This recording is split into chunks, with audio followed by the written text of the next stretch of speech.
You ask Tiger to solve. This deals with linear equations with one unknown. The final result is I equals -3. Let's solve it step by step. Group all I terms on the left side of the equation. Subtract 3i from both sides.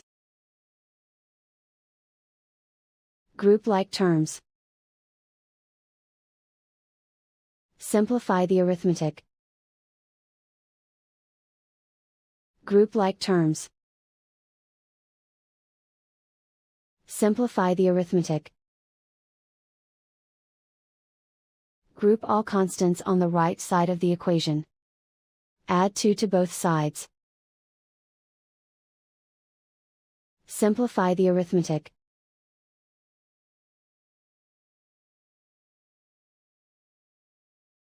Isolate the I. Divide both sides by 2.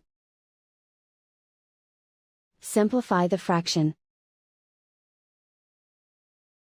Find the greatest common factor of the numerator and denominator. Factor out and cancel the greatest common factor. And so the final result is I equals -3.